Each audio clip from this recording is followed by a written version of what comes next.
Hi guys, very good morning to all of you. कैसे हैं आप सब? स्वागत है आप सबका आज के सेशन में। चैप्टर हमारा चल रहा है कॉस्ट ऑफ कैपिटल्स में धीरे धीरे धीरे धीरे धीरे धीरे हम बढ़ रहे हैं आगे, और अब तो काफी सारी बात हम इसमें कर चुके हैं। सबसे पहले लेक्चर के अंतर्गत हमने सीखा था फाइनेंशियल मैनेजमेंट सब्जेक्ट के बारे में कि भाई ये सब्जेक्ट बना क्यों है, किस चीज की बात करता है और कौन से लेवल ऑफ मैनेजमेंट में पाया जाता है। जहां हमने बेसिकली ये चीज को कंक्लूड किया कि बैलेंस शीट की जितनी आइटम्स हैं basically of the liability and the asset side, namely the procurement of fund and utilization of fund के बारे में बना है सब्जेक्ट फाइनेंशियल मैनेजमेंट, जिसमें हमने अपने पहले टारगेट बाउंड्री सेट किया कि फाइनेंसिंग डिसीजन के अंदर हमें पढ़ना है cost of capital, leverage, capital structure and theories of capital structure. हमने स्टार्ट किया कॉस्ट ऑफ कैपिटल को, जहां हमने जाना कि कॉस्ट ऑफ कैपिटल का मतलब है ऐसी cost which the organization has to incur for the various sources of finance, long term sources of finance जो कि पार्ट ऑफ कैपिटल इंप्लॉयड है। हमने बेसिक वहां पर सीखा था कि भैया डेट, इक्विटी और प्रेफरेंस में सबसे ज्यादा रिस्की जो है वो इक्विटी है, थोड़ा कम रिस्की प्रेफरेंस है और लीस्ट रिस्की होता है डेट। इतना चीज करने के बाद हमने स्टार्टिंग किया था सबसे, ये पहला कॉन्सेप्ट था हमारा। उसके बाद हम आ गए थे कॉस्ट ऑफ इररिडीमेबल डेट पर, जो कि हमारा था कॉन्सेप्ट नंबर 2। वहां हमने सबसे पहले सीखा डेट के बारे में। हमने कहा भैया debt represents that sum of money जिसके लिए जो बोरोअर है वो लेंडर को पे करेगा fix payment in the form of interest. और इररिडीमेबल का मतलब क्या हो गया? इररिडीमेबल का मतलब the amount which the company has raised from the investors but it is not to be returned during the lifetime of the company, we can say so at the time of winding up ही जाएगा। यानी कि जो n है, जो last year है, that is not defined। मतलब कि जब तक ये डेट हमारे साथ चलेगा हमें हर साल एक पेमेंट करनी है जिसका नाम है इंटरेस्ट। लेकिन just because you are paying that item of interest doesn't mean कि वो आपकी कॉस्ट बन गई। हमने सीखा था कि जैसे ही आप इंटरेस्ट को डेबिट करते हैं उसके कारण आपकी इनकम कम होती है, नेट इनकम, जिसके कारण जो टैक्स है वो भी आपका कम जाएगा, क्योंकि ऑब्वियस सी बात है अगर इनकम कम है तो टैक्स भी कम देना पड़ेगा। Means by debiting an expense called interest, मेरा जो नेट लॉस है, जो नेट कॉस्ट है, वो इंटरेस्ट जितनी नहीं है, इंटरेस्ट में से माइनस कर दो टैक्स, सेविंग और इंटरेस्ट, वो हमारी बनती है लास्ट में जाकर नेट कॉस्ट। इस चीज को हमने रखना है याद। फॉर्मूला हमने बना लिया था, पूरी चीज डिटेल में सीखी थी, I into 1 - T। फिर मैंने आपको सिखाया था generic formula of finding out the cost. Generic formula to find out the cost is भैया जितनी कॉस्ट है न्यूमरेटर में बटे funds, cost upon funds into 100। Just hold करेंगे।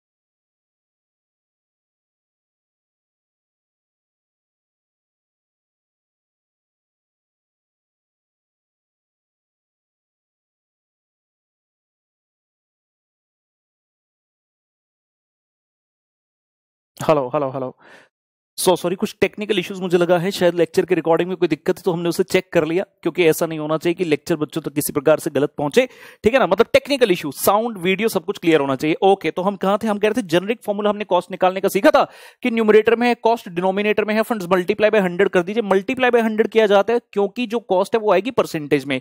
और जनरल फॉर्मूला हो गया कि जितनी भी आपको कॉस्ट पड़ती है न्यूमरेटर में रख लो, जितने रुपए आपके पास आए डिनोमिनेटर में रख लीजिए। तो उसी चीज को माध्यम बनाते हुए हमने केडी यानी कि कॉस्ट ऑफ डेट का फॉर्मूला बनाया, नेट कॉस्ट न्यूमरेटर में I into 1 - T, यानी कि interest but net of tax saving divide by funds कितने हैं, कितने फंड्स आए, नेट प्रोसीड्स, एनपी बोले तो नेट प्रोसीड्स इनटू 100। फिर हमने एक एक करते हुए तीनों चीजों के बारे में सीखा। I का मतलब इंटरेस्ट पर डिबेंचर, क्योंकि उत्तर परसेंटेज में आने वाला है इसलिए आप टोटल सारे डिबेंचर्स की वैल्यू लेकर निकालें या एक डिबेंचर से निकालें, फर्क नहीं पड़ेगा, आंसर सेम ही आएगा। सो इंटरेस्ट का फॉर्मूला हो गया फेस वैल्यू पर debenture multiply by interest percentage. Face value अगर क्वेश्चन नहीं बताता तो हम 100 रुपए यूजली मान लेते हैं, लेकिन साथ में मैंने कहा था कि हम मार्केट प्राइस को भी देखेंगे। अगर क्वेश्चन ने मार्केट प्राइस दिया है तो उसके आसपास की वैल्यू को फेस वैल्यू मान लेंगे। फिर हमने कहा था जो इंटरेस्ट रेट है उसे कूपन रेट भी कहा जाता है, याद रखना। फिर आया टी बोले तो टैक्स रेट, लेकिन कौन सा? कॉर्पोरेट का टैक्स रेट, बिजनेस का टैक्स रेट, ना कि इन्वेस्टर का टैक्स रेट। तीसरा वर्ड आया था NP.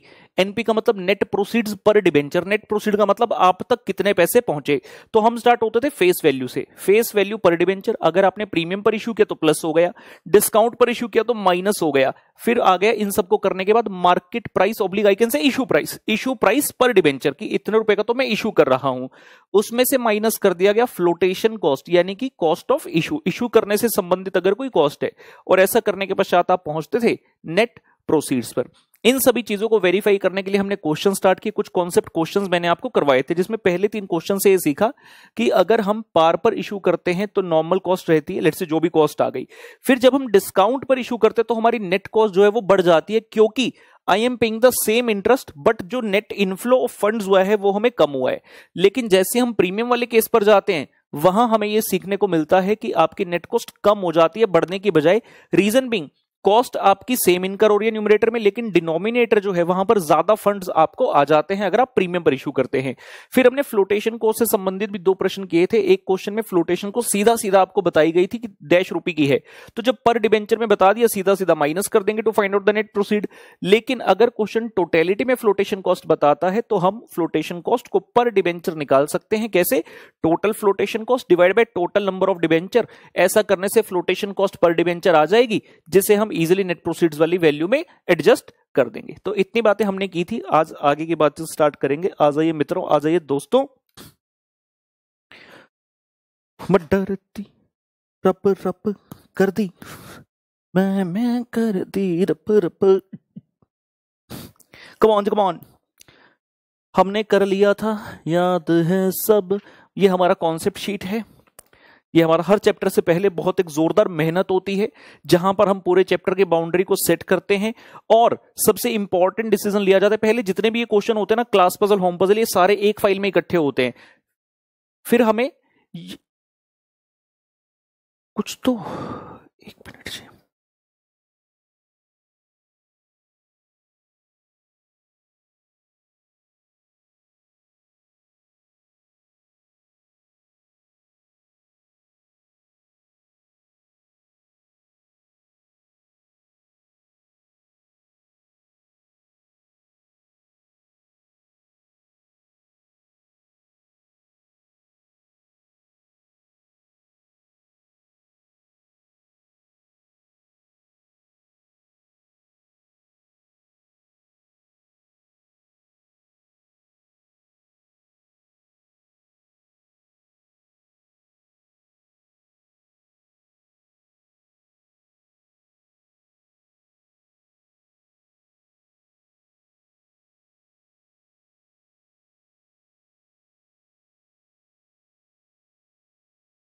Hello I am sorry guys, मुझे लगा लाइट का कुछ इशू है तो हमारा लेक्चर बंद नहीं होना चाहिए, तो I had gone to check that. It's fine, I am so sorry for the inconvenience. Okay, तो हम कह रहे थे कि हमने कल कुछ किए थे प्रश्न। ओके, हर चैप्टर से पहले मैं बता रहा था कुछ मेहनत होती है, आपको बता रहा था कि नोट्स का तरीका क्या रहता है। तो जितने भी क्वेश्चंस होते हैं सबसे पहले सारे एक पर्टिकुलर फाइल के अंदर हम डाल लेते हैं, मतलब कंप्यूटर में, अपने लैपटॉप में। उसके बाद ये देखा जाता है कि कौन से क्वेश्चन एक दूसरे से बिल्कुल मिलते जुलते हैं, क्योंकि हमारा मेन पर्पस क्या रहता है, हम हर वैरायटी का क्वेश्चन करें। नंबर ऑफ क्वेश्चन में ऐसे ना खोजें कि एक ही टाइप का क्वेश्चन 10 क्वेश्चन कर रहे हैं एक ही टाइप के, उसका कोई फायदा नहीं। क्वालिटी पर ध्यान देना है, क्वांटिटी पर नहीं, वैरायटी पर ज्यादा ध्यान देना है। हमें हर टाइप का क्वेश्चन कवर करना है, इस प्रकार से कि ऑलमोस्ट एक क्वेश्चन अच्छे से पर्टिकुलर किया जाए, और जहां हो सकता है 99% केस में एक क्वेश्चन जैसा क्लास में करते हैं वैसा होमवर्क में दे दिया जाए फॉर एडेक्वेट प्रैक्टिस। तो मैं आपको यह बता रहा था कि सबसे पहला इंपॉर्टेंट टास्क होता है चैप्टर की बाउंड्री को सेट करना और अपने एक्सटेंसिव एक्सपीरियंस के बेस पर उस चैप्टर को डिफरेंट डिफरेंट पार्ट्स में बांटना, जो कि इस शीट पर हम लिखते हैं। ये मेरी खुद की शीट है ऑब्वियसली, ठीक है ना। नहीं तो बड़ा आसान है, क्लास में आओ, पढ़ाने लग जाओ, पहला टॉपिक है, दूसरा टॉपिक है। लेकिन ना, जैसे मैंने पहले लेक्चर में कहा था, मजा आता है अगर ऑर्गेनाइज्ड वे में चलें, एक स्टैंडर्ड वे में पढ़ाया जाए। तो मेरा जो भी सब्जेक्ट में पढ़ाता हूं, पढ़ाने का तरीका यही है। सबसे पहले हर चैप्टर के कॉन्सेप्ट शीट तैयार होती है, सारे कॉन्सेप्ट उसके अंदर हम लिख लेते हैं। जैसे कि इस पर्टिकुलर चैप्टर के हमने 21 कॉन्सेप्ट लिखे हैं, 21 कॉन्सेप्ट लिखे हैं बाइफरकेट करते हुए। हर कॉन्सेप्ट से संबंधित प्रश्न जो है क्लास में किए जाएंगे, होमवर्क में दिए जाएंगे। इन 21 कॉन्सेप्ट्स को लिखने के बाद स्टार्ट होता है जो पूरा हमारे पास माइक्रोसॉफ्ट में इतने सारे क्वेश्चंस हैं, बहुत सारा क्वेश्चन बैंक होता है हमारे पास, हर जगह से क्वेश्चन को ले लिया जाता है। फिर नेक्स्ट स्टेप होता है कि उनमें से कौन से क्वेश्चंस ऐसे हैं जो डुप्लीकेसी वाले हैं, उनको डिलीट कर दिया जाए, सो दैट मैक्सिमम वैरायटी के क्वेश्चन हमारे पास रह सके। जहां पर भी लगता है कोई नया पॉइंट है वो वाला क्वेश्चन हम क्लास में के लिए रख लेते हैं, मतलब अपनी बुक्स में डाल देते हैं। उसके बाद जो लास्ट सबसे टफ डिसीजन होता है वो ये कि कौन से क्वेश्चंस को क्लास के लिए रखा जाए और कौन से क्वेश्चंस को होमवर्क के लिए रखा जाए। तो वो सभी चीजें भी हम इस शीट के अंदर पहले से ही रखते हैं। मतलब मैं जब भी क्लास में आता हूं तो एक्सटेंसिव हार्डवर्क के बाद, अपनी पूरी तैयारी के बाद, क्लास में आज क्या करवाना है, क्लास पजल के कौन से क्वेश्चन रहेंगे, कॉन्सेप्ट से संबंधित कौन से क्वेश्चन रहेंगे और उस कॉन्सेप्ट से मिलते जुलते होमवर्क में कौन से क्वेश्चन दिए जाने हैं। मतलब ऐसे हैफेजर्ड मैनर में नहीं है। बड़ा आसान होता मेरे लिए अगर मैं होमवर्क के लिए आपको एक अलग बुक दे देता, क्लास में करा और कहता इससे मिलते जुलते खुद कर लेना होमवर्क में। मुझे जरूरत ही नहीं थी बताने की कि किस कॉन्सेप्ट से कौन सा क्वेश्चन बनता है। लेकिन हमारा एम नॉर्मल से थोड़ा आगे है, एम नॉर्मल से थोड़ा आगे है, मतलब ज्यादा नंबर लेने का एम है, जो कि एक्स्ट्रा पुश हमें देना पड़ेगा। तो इसलिए हम ये सब चीजें करते हैं, ठीक है ना। बच्चों को पता होना चाहिए कि सर किस तरह से काम करते हैं, फेयर आइडिया तो बनता है। चलिए हम आ जाते हैं आगे। मैंने आपको ये प्रश्न भी करा दिया था, ये मेरा है।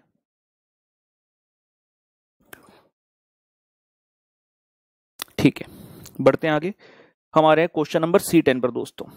कम on, hello hello hello hello hello hello, ये लीजिए जी क्वेश्चन C10।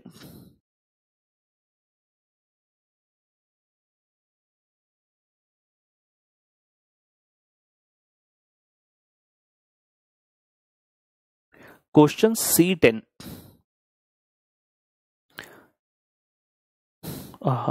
नाइन्थ क्वेश्चन था भटूरे लिमिटेड। भटूरे जब आए हैं तो छोले लिमिटेड कैसे पीछे रहेंगे। छोले लिमिटेड जी आइए, chole limited. Chole limited issued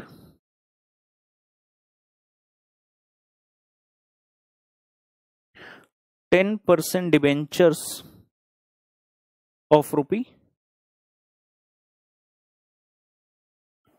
10 lakh bracket में 100 each in the year 2015,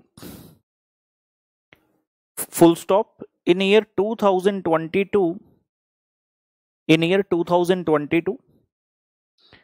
they again want to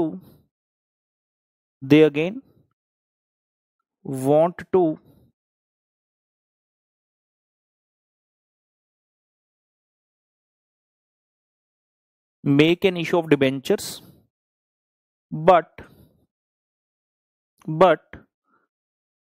this time at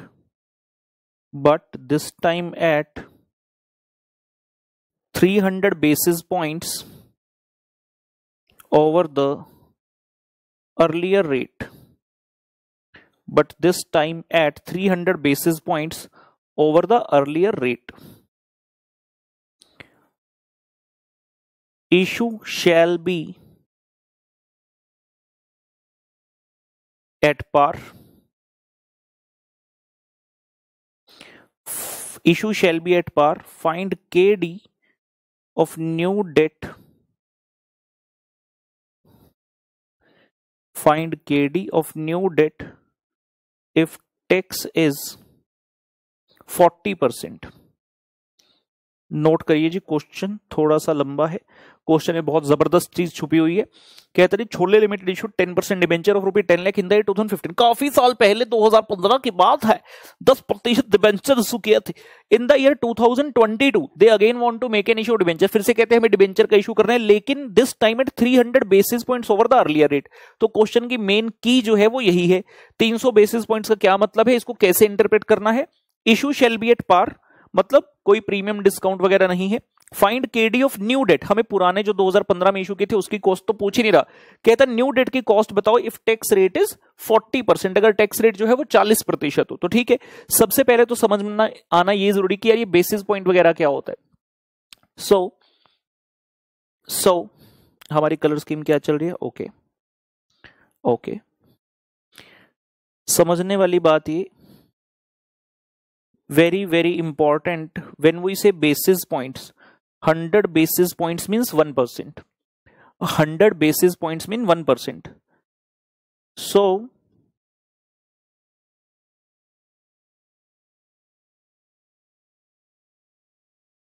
so 300 basis points कितना हो गया जी? 300 बेसिस पॉइंट्स इज 3%। ये बात समझ लीजिए। 100 basis point mean 1%, 300 basis point mean 3%। सवाल खड़ा हुआ ये बेसिस पॉइंट का लफड़ा क्या है, why to use this, why it is used. Example है, एक एग्जांपल से समझने की कोशिश करेंगे ये हो क्या रहा है। मान लीजिए ओल्ड रेट, लेट्स से एक बैंक की बात कर लेते हैं। एग्जांपल है किसी बैंक का एक इंटरेस्ट रेट चल रहा है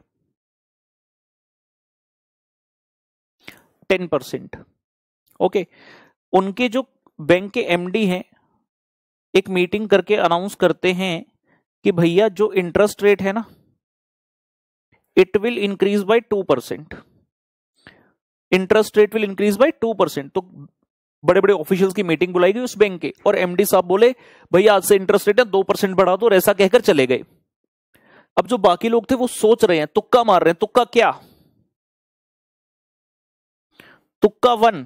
कहते पहले 10% था, 10% में 2% और जोड़ दो, ये हो गया 12%। कुछ लोग कहते नहीं नहीं ये तुम्हारा तुक्का गलत है, हम जो कह रहे हैं वो सही है। तुक्का नंबर 2, वो कहते पहले 10 था, अब जो 2% जोड़ना है ना वो 10 का जोड़ना है, मतलब 10 तो पहले से था। अब कैलकुलेटर पर करिए 10 प्लस 2%, ये आएगा 10.20, ये आया 10.20%। सवाल खड़ा हुआ इनमें से कौन सा सही है? देखा जाए तो दोनों सही है, क्योंकि क्लैरिटी नहीं है, सिर्फ इतना बोला interest rate will increase by 2%। तो इसीलिए प्रैक्टिकल लाइफ में जब भी इंटरेस्ट में कोई भी मूवमेंट बोली जाती है वो हमेशा बेसिस पॉइंट के माध्यम से चलती है। अब अगर यहां पर साहब ने ये कह दिया होता कि इंटरेस्ट रेट, अगर कहा होता interest rate will increase by let's say 200 basis points, अगर ऐसी बात बोली होती तो हम समझ आते 200 बेसिस पॉइंट्स का मतलब है 2%, यानी कि 10% प्लस 2%, तो आंसर हो जाता 12%। अगर वो बोलकर जाते interest rate will increase by 20 basis point, अगर बोलते 20 बेसिस पॉइंट, तो ये वाला उत्तर बनता। ये क्या है? 20 बेसिस पॉइंट्स। अगर वो ये बोलते तो उत्तर इस प्रकार से बनता। Are you getting my point? तो दो तरीके से इसको किया जा सकता है। मैं इसको थोड़ा सा फॉर्मली बता देता हूं सो दैट आप चाहें तो लिख भी सकें। तो ये दो तुक्के हो गए, लेकिन इनमें से सही अप्रोच क्या है? सो डिपेंड करता है सही अप्रोच क्या होती कि बेसिस पॉइंट्स में इसको बताया जाता है। If increase by 200 basis points या फिर increase by 20 basis points. So 200 basis points का मतलब है 200 बेसिस पॉइंट्स का मतलब 2%। सो 10 प्लस 2 ये होता जी 12%। 20 बेसिस पॉइंट्स का क्या मतलब है? 20 बेसिस पॉइंट्स का मतलब है 0.2%। 20 बेसिस पॉइंट का मतलब है 0.2%। सो 10 प्लस 0.2 ये आंसर आता इस पर्टिकुलर सिचुएशन में। समझ लीजिए आराम से, ये एग्जाम्पल के लिए लिखाया गया। दिस इज फॉर नॉलेज, इसका प्रश्न के साथ कोई लेना देना नहीं हैगा, ठीक है ना। मैं ये बता रहा हूं कि बेसिस पॉइंट्स का मतलब क्या है और क्यों होता है, मतलब why this term basis point. क्योंकि जब तक बेसिस पॉइंट नहीं होगा तब तक क्लैरिटी नहीं आएगी, तुक्के लगेंगे। There can be two particular options कि क्या ओवरऑल इंटरेस्ट रेट 2% से बढ़ गया मतलब 10 प्लस 2, या फिर जो 2% बढ़ा वो पुराने वाले रेट का था, 10 का 2% था। इसीलिए बेटर अप्रोच है कि इसको बेसिस पॉइंट्स में हमेशा डिनोमिनेट किया जाता है।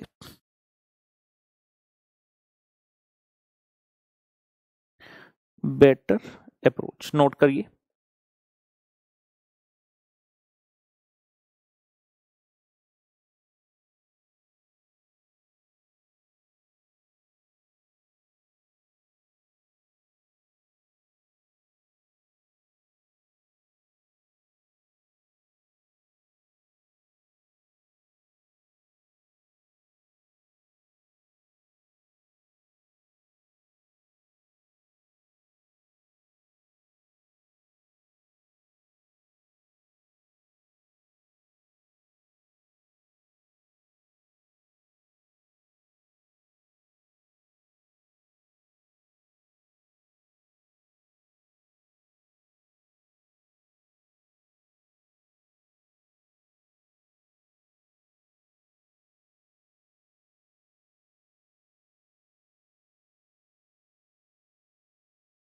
खुद मैं कितने बैठे या करूं जट खब्बी सीट ते बंदूक रख दे। ये लीजिए जी, तो हमने स्टार्टिंग में लिख लिया इस क्वेश्चन में 100 बेसिस पॉइंट 1%, 300 बेसिस पॉइंट 3%।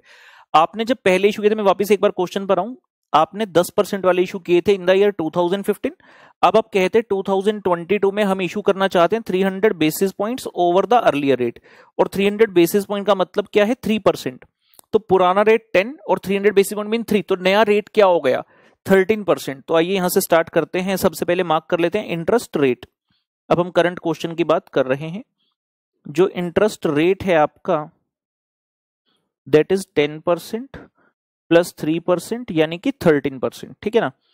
आइए इंटरेस्ट इन रुपी निकाल लें। हमें आई चाहिए, सिंपल लिखते ना, आई चाहिए। फेस वैल्यू 100 रुपए, 100 रुपए का 13%, 13 रुपी। अपने को टैक्स रेट चाहिए। क्वेश्चन ने क्या बोला 40%, चेक कर लें एक बार। जी हाँ, टैक्स इज 40%।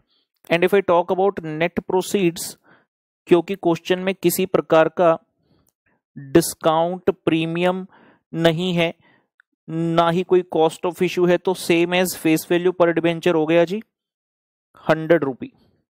फॉर्मूला तो हमें ज्ञात ही है, K D is equal to I into 1 minus T divide by NP into 100. So I is 13, 1 minus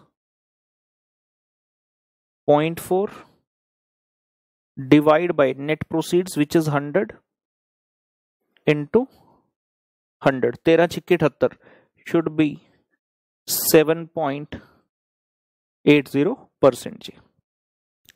complete करिए, उम्मीद करते हैं बिल्कुल क्लियर हो गया होगा। कब के बिछड़े होए होए होए होए इन दो 5 दिन 8 4 12 कितना नंबर से साडा 10 छोले लिमिटेड वाले से 10 नंबर। मैं 2 होर कराने इस कंसेप्ट ते तुहानू। बढ़िया question.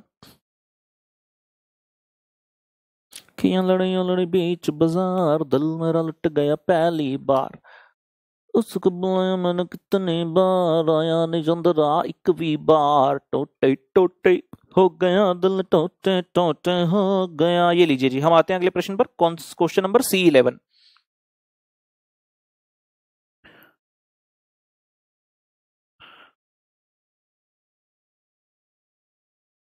Question number C11।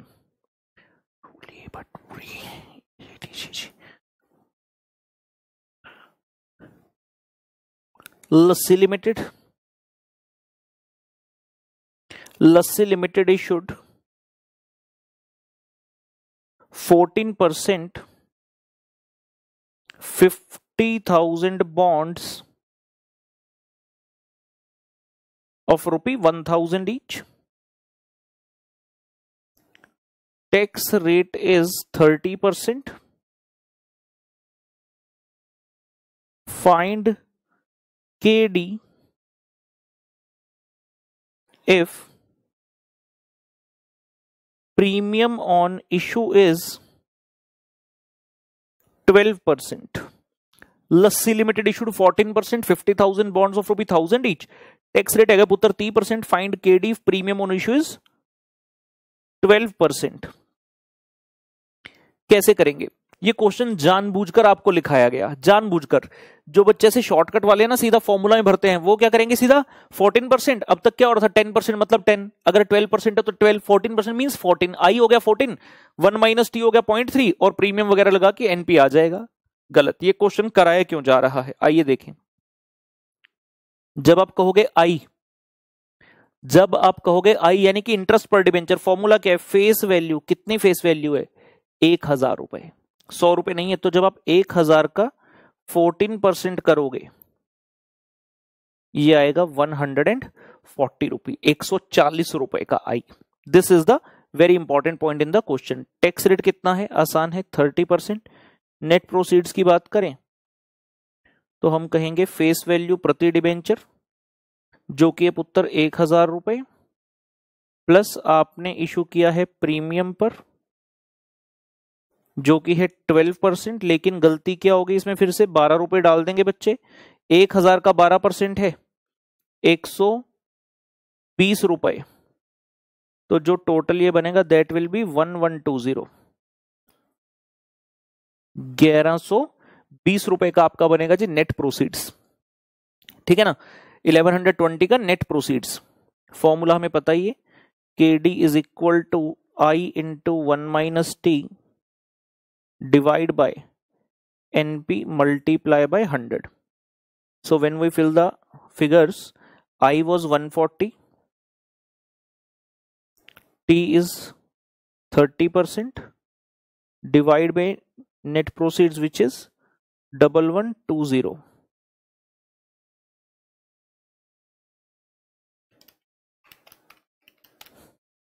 So this is coming out to be 8.75%. Should be absolutely clear.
चलिए जी, उम्मीद करते हैं ये भी आपने कर लिया है नोट।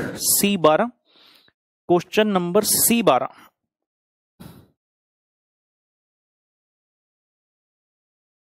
अच्छा, इससे पहले क्वेश्चन नंबर C12 पर जाएं, जरा एक चीज मुझे बतानी है। मैंने आपको सिखाया था कि जब भी फेस वैल्यू ना दियो तो 100 रुपए मानना। डिबेंचर में अगर कभी बॉन्ड वर्ड लिखा हो ना, बॉन्ड हमेशा 1000 रुपए के डिनोमिनेशन में इशू होते हैं यूजुअली, तो बॉन्ड के केस में अगर फेस वैल्यू ना दी वहां 100 रुपए नहीं 1000 रुपए मानेंगे। तो यहां कहीं हम लिख लें, जहां हमने डेट के बारे में लिखा था, face value, if face value not known normally it is assumed to be 100।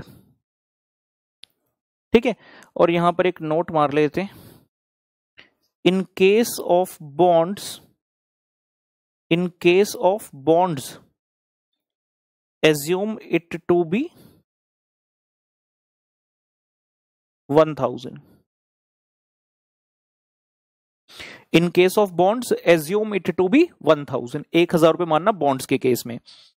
एक नोट और था, या ठीक है एनफ हो गया, ये तो मैं यहीं से बता देता हूँ। ये देखिए, मैंने आपको जब ये बिल्कुल बेसिक सिखाया था तो मैंने डेट के अंदर यहाँ पर 3 कैटेगरी लिखी थी कि डेट के अंतर्गत it can be in the form of debenture, bond और लोन।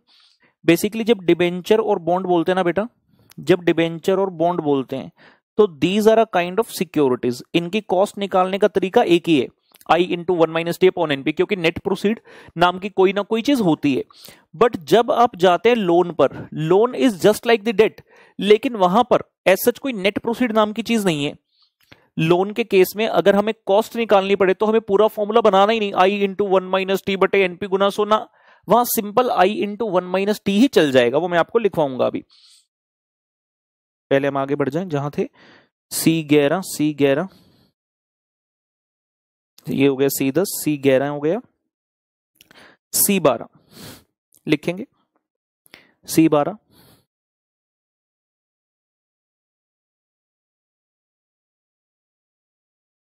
पनीर लिमिटेड रेज्ड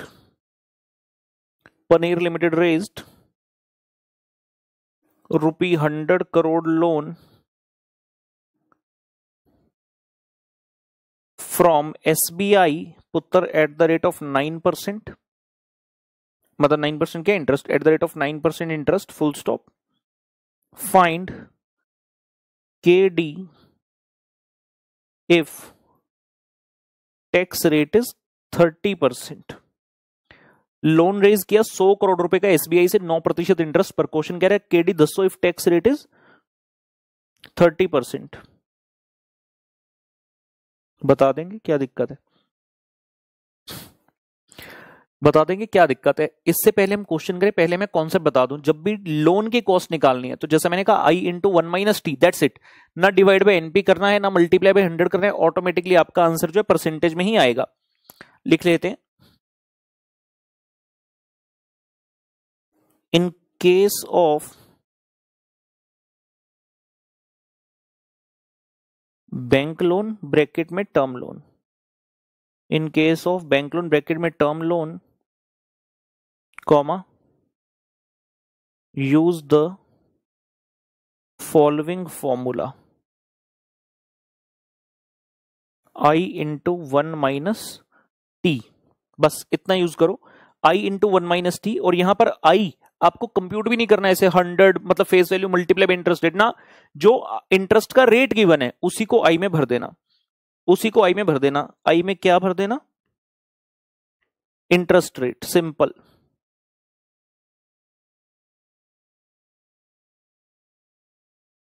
आई में इंटरेस्ट रेट भर देना, कौन सा? जो परसेंटेज वाला है, और टी तो हम जानते हैं। तो अगर हम इस प्रश्न में आए, कॉस्ट ऑफ डेट निकालने के लिए आई कितना है? 9, टैक्स रेट कितना है? 0.3। ये लीजिए जी, तो ये उत्तर आपका बन जाएगा 6.30%। लोन के केस में इतना सा ही काम है, I into 1 minus T and that's it. उत्तर हैप्पी बर्थडे यार, बढ़िया प्रश्न करेंगे कभी। जिसके मन में हो सकता है, कुछ बच्चों के मन में एक डाउट हो छोटा सा, ये प्रश्न करेंगे वो डाउट दूर हो जाएगा। और ये बहुत जबरदस्त प्रश्न हम करने जा रहे हैं। क्वेश्चन नंबर C13 जी, आइए क्वेश्चन नंबर C13 आपके सामने ये रहा।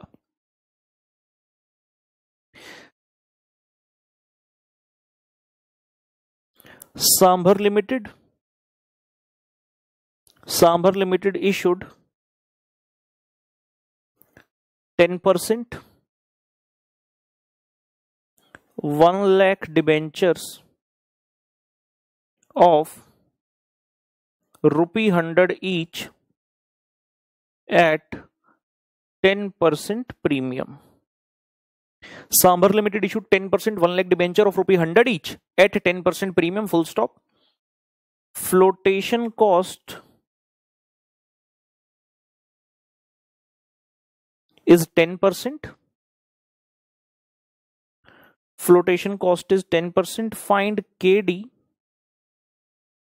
if tax rate is 40%. इस क्वेश्चन में कुछ ऐसा हो रहा है जो कि अब तक किसी क्वेश्चन में हुआ ही नहीं है।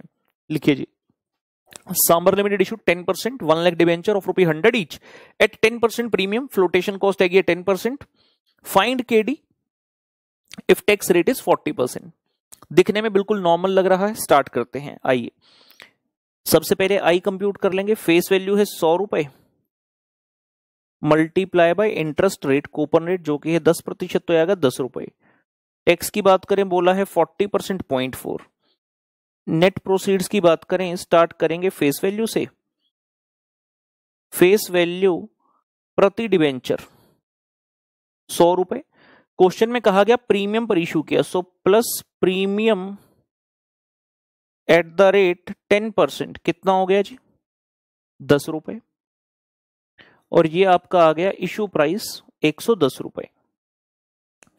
अब तक ऑब्वियसली हमने काफी सारे क्वेश्चंस किए जिसमें प्रीमियम था, तो ये वाला पॉइंट तो नया नहीं है, ये तो किया हुआ है।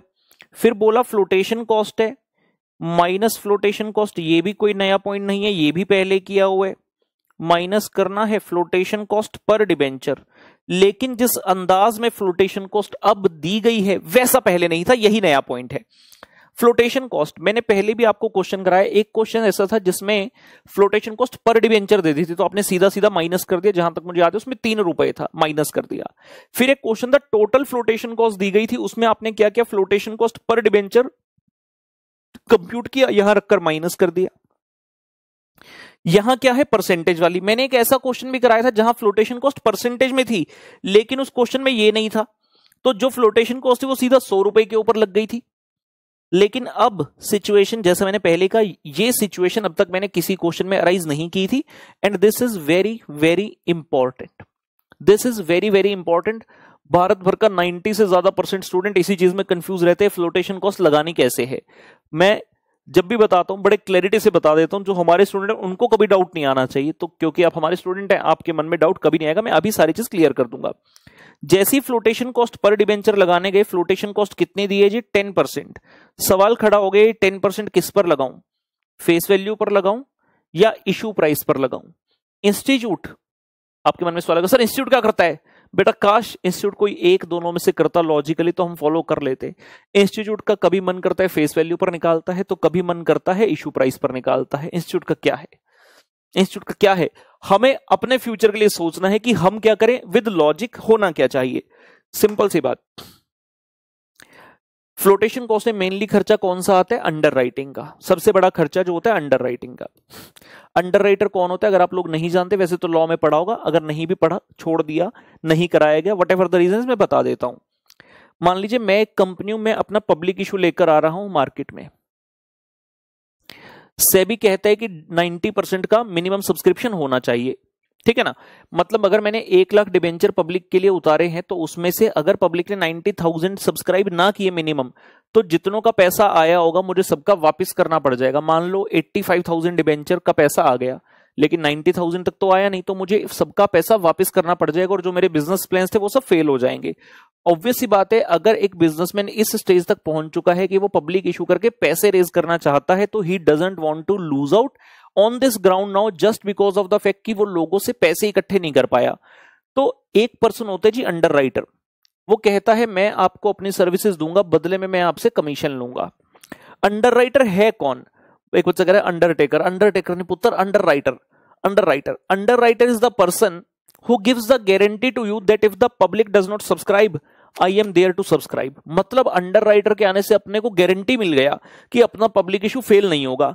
अगर मान लो पब्लिक ने लिए 80,000, मुझे मिनिमम चाहिए थे 90,000, तो जो 10,000 है वो अंडर राइटर को लेना पड़ेगा, यानी कि मेरा इशू सक्सेसफुल होकर रहेगा, मेरे बिजनेस प्लान ध्वस्त नहीं होंगे। समझ रहे हैं बात, मेरे बिजनेस प्लान ध्वस्त नहीं होंगे। मतलब लाइबिलिटी एक तरह से किसके ऊपर आ गई, अंडर राइटर के ऊपर। लेकिन अंडर राइटर का तो काम है, अंडर राइटर का तो यही काम है, वो बदले में आपसे कमीशन भी तो लेगा अगर रिस्क ले रहा है। अंडर राइटर की कमीशन हमेशा परसेंटेज में होती है, अमाउंट में नहीं होती, परसेंटेज में होती है। मान लीजिए अंडर राइटर की कमीशन है 5%, फॉर एग्जाम्पल, सुनना ध्यान से। यही सेम केस है, मान लो आपके सामने 100 रुपए की मेरी फेस वैल्यू है, 10 का प्रीमियम 110 रुपए का। जब पब्लिक मेरी कंपनी में पैसे लगाएगी तो वो 100 रुपए के हिसाब से लगाएगी कि 110 के हिसाब से लगाएगी। ऑब्वियसली 110, क्योंकि हमने इशू ही प्रीमियम पर किया है कि भैया जिसको लेना है एक डिबेंचर 110 रुपए आप लगा दीजिए, नहीं तो मत आइए, 100 में नहीं मिलेगा 110 में मिलेगा। तो ऑब्वियस सी बात है अंडर राइटर को भी कितने रुपए देने पड़ेंगे, 110 रुपए। अंडर राइटर को भी कितने देने पड़ेंगे, 110 रुपए। और अंडर राइटर की जो लायबिलिटी है, अंडर राइटर की जो कमीशन है, ऐसे बोलते हैं, अंडर राइटर की कमीशन है, लेट्स से वो है 5%, जैसा हमने कहा। तो सवाल उठा ये 5% किसके ऊपर निकलेगा, 100 रुपए के ऊपर या 110 रुपए के ऊपर। आंसर इज 110 रुपए के ऊपर।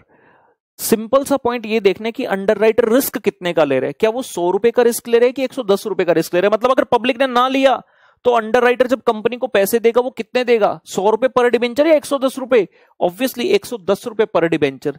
जिसके कारण जो फ्लोटेशन कॉस्ट है that is computed on the issue price, not on the face value. Under writer का रिस्क कितने का है, रिस्क देखा जाता है, टोटल रिस्क चल रहा है 110 का, तो उसी के ऊपर वो अपनी कमीशन चार्ज करता है।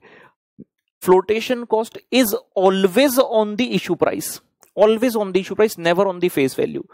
हाँ, अगर क्वेश्चन आपको खुद कह दे, अगर क्वेश्चन खुद कह दे take the flotation cost on the face value, फिर मत लड़ना कि राहुल सर ने तो ऐसे कहा था ना भाई, फिर जो क्वेश्चन कह रहे हैं वो मान लेना। लेकिन साइलेंट केसेस में हमेशा हमें क्या करना चाहिए, इशू प्राइस के ऊपर लगाना चाहिए। अब सवाल ये खड़ा हो गया, अगर एग्जाम में आया तो आप क्या करोगे, यही करोगे जो मैंने बताया। लेकिन थोड़ी देर पहले मैंने ये भी कहा कि इंस्टीट्यूट कई बार इसे फेस वैल्यू पर भी कंप्यूट करता है, यानी कि इंस्टीट्यूट इस पॉइंट को एम्बिगुअस मानता है। और मैंने एम्बिगुअस के लिए रूल क्या दिया आपको, एक मूल मंत्र आपको दे दिया जिसको आप अपने साथ हमेशा रखो जब तक आप पढ़ाई कर रहे हो, कि भैया जब भी किसी पॉइंट में डबल ट्रीटमेंट पॉसिबल है और हम उसमें से कोई एक ट्रीटमेंट कर रहे हैं, हम अपना नोट लिख कर आएंगे। तो अगर आप मेरे स्टूडेंट हैं, मैं ये मानता हूं आप यहां पर लेंगे पहली बात तो 110 रुपए के ऊपर फ्लोटेशन कॉस्ट, और दूसरा नोट लिख कर आएंगे एग्जाम में that we have taken the flotation cost as a percentage of issue price. Institute sometimes takes on the face value also, ऐसा नोट लिख के आएंगे, ठीक है ना। इसको लिख लें एक बार, ये हमारा क्या आया था, इशू प्राइस पर डिबेंचर। फ्लोटेशन कॉस्ट की बात करें कैसे आएगा, 110 रुपए का इशू प्राइस मल्टीप्लाई बाय कितना फ्लोटेशन कॉस्ट था, 10%। 110 का 10% हो गया जी 11 रुपए, और ये आ गया आपके पास नेट प्रोसीड्स 99 रुपए। वेरी वेरी इंपॉर्टेंट, इसके बारे में नोट लिख देंगे।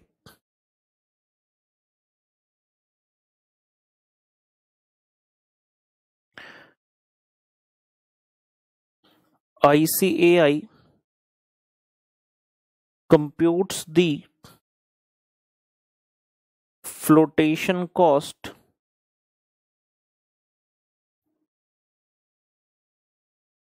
sometimes on face value and sometimes on issue price, full stop. However, more logical is issue price.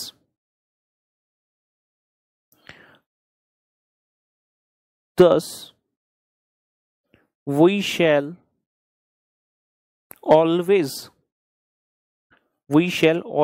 compute. Thus, we shall always compute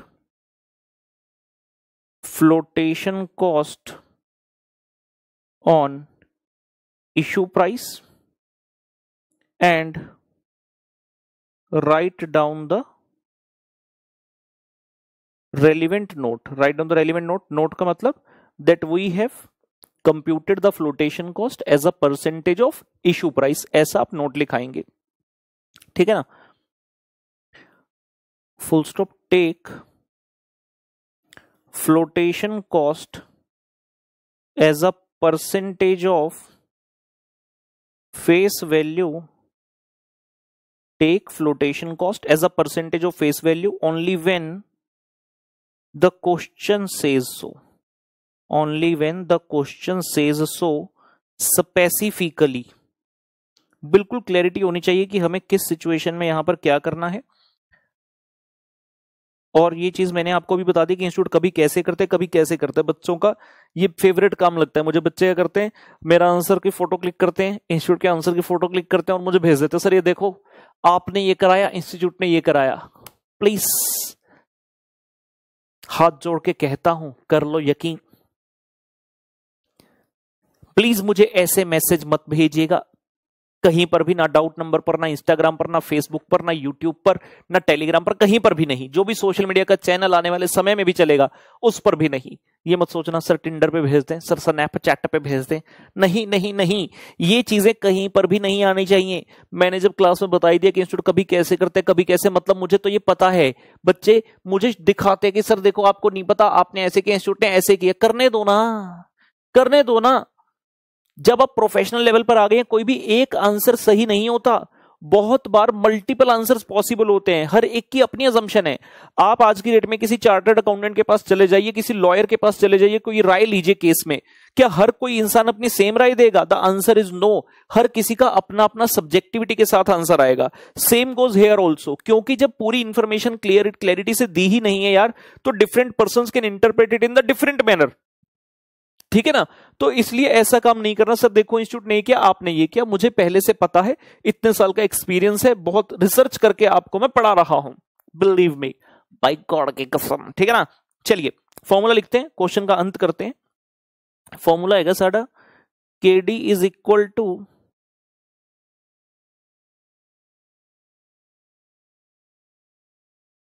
I into 1 minus T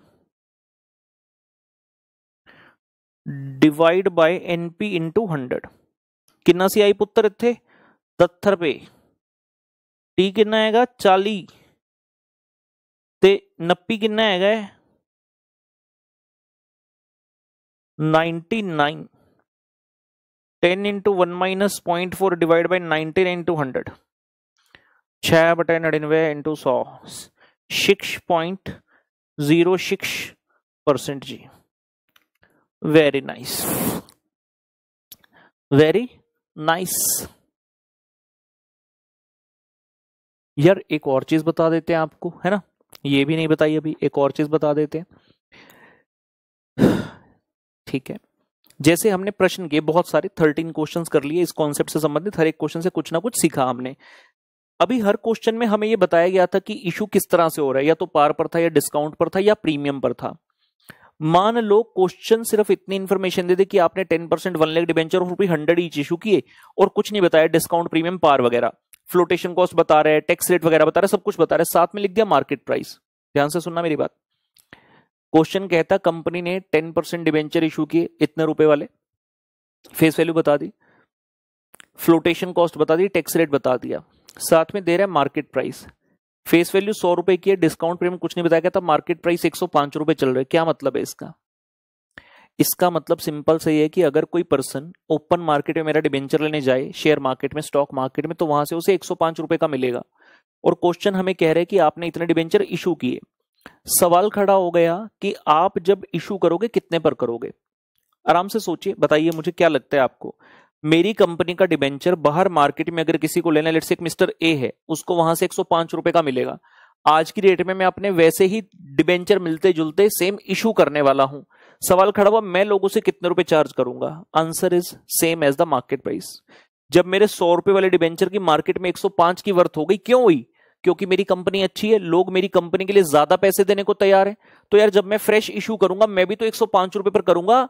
यानी कि कई बार question आपको premium, discount वगैरह के terms नहीं बताता। मतलब अगर इशू टर्म्स क्वेश्चन ने नहीं बताई कि आपने कैसे इशू किया और मार्केट प्राइस गिवन है, तो आपके लिए जो इशू प्राइस होगा, आपके लिए जो इशू प्राइस होगा वो मार्केट प्राइस होगा। इशू प्राइस का मतलब ये वाली बात मैं कह रहा हूं, ये क्या होगा आपके लिए? Market price. अगर मैं कह दूं यहां पर 105 रुपए का मार्केट प्राइस है, तो जो फ्लोटेशन कॉस्ट है वो इसी के ऊपर कैलकुलेट होगा, 105 रुपए के ऊपर। नोट लिख लें इसके संबंधित,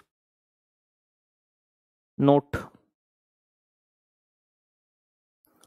important note. If the question doesn't state, if the question doesn't state the issue terms, doesn't state the issue terms का मतलब that is whether the issue is at par, oblique premium, oblique discount, bracket close. क्या लिखा हमने? If the question doesn't state the issue terms, question नहीं बता रहा कि आपने इशू कैसे किया, यानी कि पार पर किया, प्रीमियम पर किया, या डिस्काउंट पर किया, and the question provides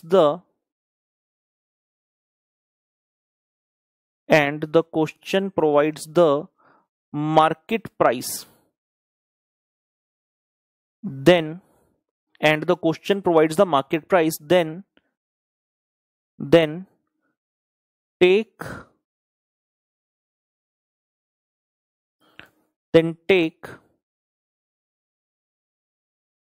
such market price as issue price। देखिए मैंने वर्ड नेट प्रोसीड नहीं बोला, मैंने क्या बोला? Take such market price as the issue price, क्योंकि बड़ी सिंपल सी बात है, जो मार्केट में लोग रेट देने को तैयार है मैं उसी पर इशू करूंगा। Take such market price as issue price and flotation cost if any shall be computed, flotation cost if any पुत्र shall be computed on such market price only to arrive at the net proceeds। लिखिए जी पुत्र जी, लिख लो। Question provides the market price, मैं एक बार वापस से रिपीट कर दूं सारा। If the question doesn't state the issue terms, question नहीं बता रहा कि इशू पार पर है, प्रीमियम पर या डिस्काउंट पर, and the question provides the market price, market price दिया है, तो पहली बात तो ये समझ लो कि उस मार्केट प्राइस को आपने इशू प्राइस कंसिडर कर लेना। और क्योंकि अब ये मार्केट प्राइस इशू प्राइस बन गया तो फ्लोटेशन कॉस्ट तो इशू प्राइस पर ही होती है, तो इसी मार्केट प्राइस पर आपने फ्लोटेशन कॉस्ट कंप्यूट करनी to arrive at the net proceeds.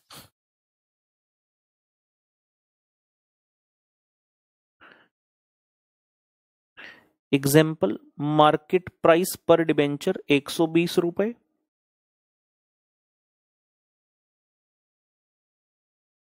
Flotation cost 15%, terms of issue not given. Question ने बताया ही नहीं कि आप इशू कैसे कर रहे हैं, तो हम क्या करेंगे, सॉल्यूशन, कंसीडर 120 रुपी एज इशू प्राइस। मतलब हम क्या मानेंगे कि हमने 120 रुपए पर ही इशू किया। अकॉर्डिंगली आप कहेंगे जो हमारा मार्केट प्राइस पर डिबेंचर है यही इशू प्राइस हो गया, और जब फ्लोटेशन कॉस्ट माइनस की जाएगी वो इसी में से माइनस की जाएगी, 120 का ही 15% आप करेंगे।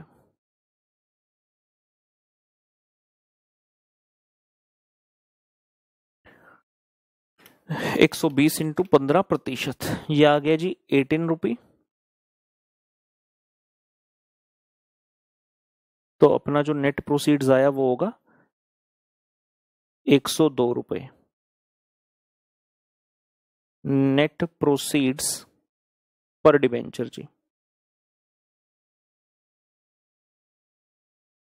इसके बारे में जाकर आगे बहुत क्वेश्चंस मिलेंगे हमें, लेकिन हाँ अभी के लिए हमें समझ लेना होगा। स्क्रीन तो साइज बड़ा करो, नोट कर।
चलिए जी मित्रों, फाइनली समय आ गया है साडे सीपीआं दा क्वेश्चन ਜਿਹੜੇ concept questions they and the belonging to this particular concept.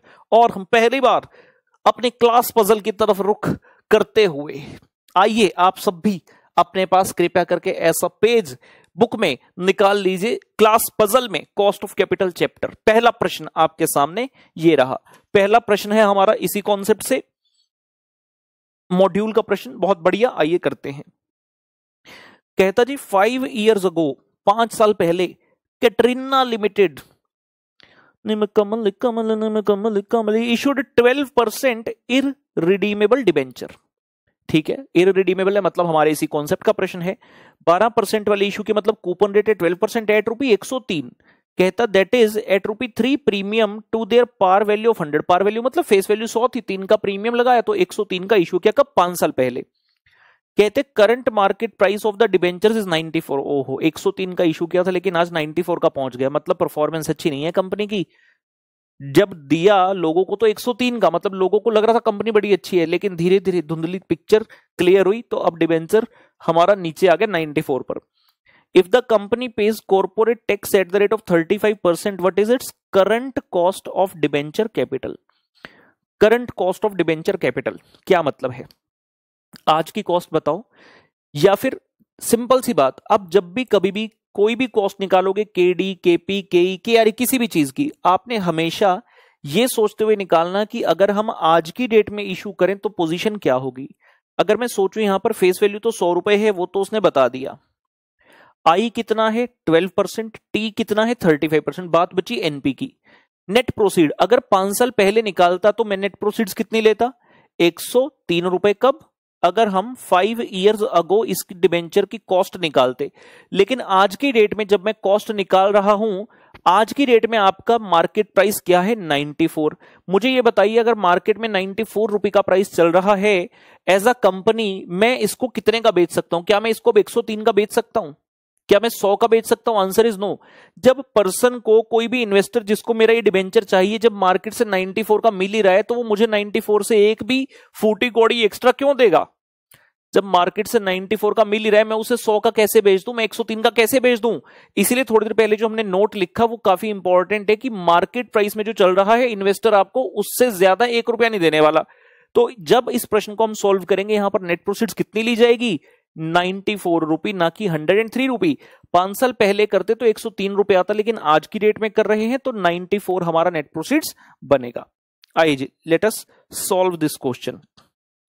पहला प्रश्न का उत्तर हमारे सामने, आंसर ओए होए होए होए होए, ये लीजिए जी,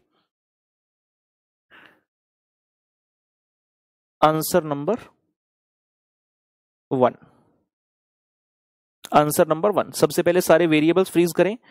आई फेस वैल्यू 100 रुपए, 100 रुपए का पुत्र 12%,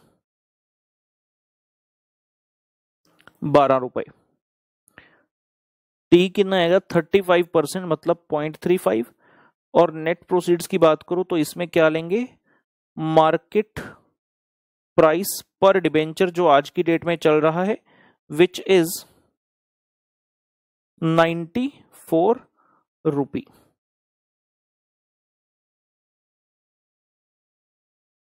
So if we find KD I into 1 minus T बटे NP गुना 100, और हम यहां पर अगर वैल्यूज को फिल करते हैं, I कितना बेटा? 12 into 1 minus 0.35 divide by net proceeds which is 94 multiply by 100। आधा भाई मिस्टर कैलकुलेटर कितने तुरी जानना है? 12 इंटू 0.65 बड़ा 94 इंटू 100, ये आ गया जी 8.297। तो आप इसे 8.30 कर देंगे। 2 डेसिमल प्लेस तक लेना है और उसको एक बढ़ा देना है देखते हुए तीसरे डेसिमल प्लेस को, ठीक है ना। ये आपका इस प्रश्न का उत्तर हमारा डन हो गया। और इस कॉन्सेप्ट से संबंधित जरा मैं देखूं कि आपको होम पजल से क्या दिया जा सकता है। तो पहली बार होम पजल आपके सामने आता हुआ, होमवर्क का क्वेश्चन आपके सामने आता हुआ, उम्मीद करता हूं इसको आपने कर लिया है naughty naughty naughty. Home puzzle ऐसे से किताब आपके पास है, कॉस्ट ऑफ कैपिटल चैप्टर, जिसमें पहला प्रश्न ये आपका है कॉन्सेप्ट 1 से, कॉन्सेप्ट 2 से, सॉरी हमने कॉन्सेप्ट 1 तो बेसिक्स लिखा था ना, तो कॉन्सेप्ट 2 से ये प्रश्न आपका हो जाएगा। ठीक है, जो हमने क्वेश्चन क्लास में किया वो मॉड्यूल का था और ये क्वेश्चन पुराने वाले प्रैक्टिस मैनुअल में होता था। चलिए, ये क्वेश्चन आपका होमवर्क में रहेगा। ठीक है ना, साथ साथ मार्क करते जाएंगे। जब जब मैं मार्किंग करवाऊंगा तो ये आपका होम पजल से कॉन्सेप्ट 2 का क्वेश्चन है, आपने अपनी होम पजल में भी जाकर मार्क कर लेना। और होमवर्क के लिए अलग रजिस्टर बनाना है, जब नेक्स्ट लेक्चर में मिलोगे तो ये वाला क्वेश्चन चेक होगा। बच्चा कह रहा है सर आज तो जल्दी छुट्टी होगी, छुट्टी नहीं हुई, छुट्टी नहीं हुई। बच्चा कह रहा है सर नॉर्मली तो होमवर्क लास्ट में मिलता है, लास्ट में नहीं मिलता, हमारे यहाँ डिफरेंट है। जैसे ही कोई कॉन्सेप्ट खत्म होगा उस कॉन्सेप्ट का होमवर्क साथ साथ नोट करा देंगे आपको। चलिए अब आते हैं मेन नेक्स्ट कॉन्सेप्ट पर, कॉन्सेप्ट नंबर 3 पर। कॉन्सेप्ट नंबर 3 पर आ जाते हैं। ये कॉन्सेप्ट नंबर 2 हमारा खत्म हो गया।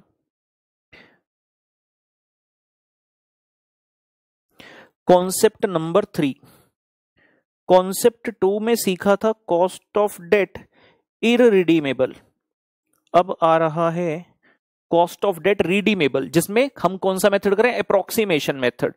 कॉस्ट ऑफ डेट रिडीमेबल,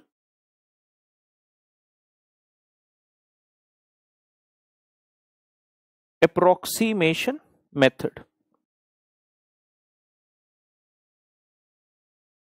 क्या हमारी लाइन सीधी है? जी बिल्कुल सीधी है।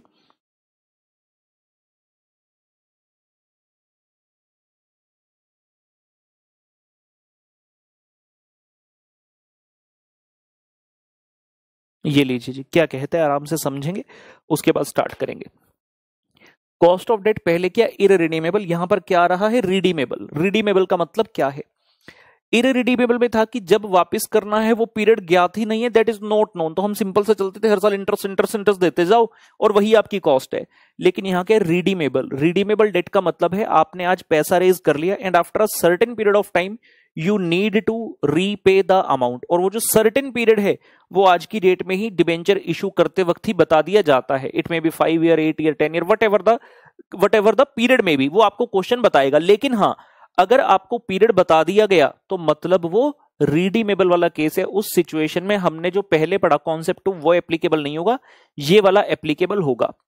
समझ में आई मेरी बात? धीरे धीरे स्टार्ट करते हैं। तो ठीक है, इतनी सी बात बताओ मुझे मन में सोचकर कि इस सिचुएशन में आपकी कॉस्ट क्या बनेगी। क्या इंटरेस्ट देंगे?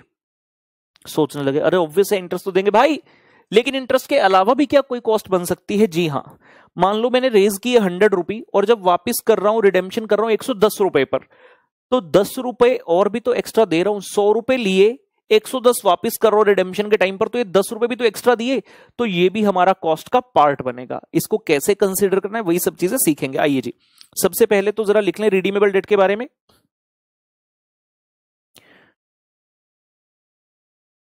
Redeemable debt is the debt which is to be paid back, मतलब रिडीम करना है जिसको, which is to be paid back पुत्र after a certain period of time.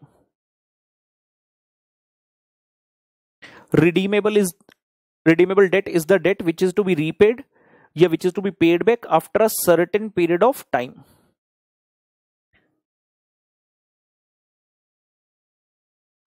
This time is known, ये ऐसे लिखते हैं, this time is specified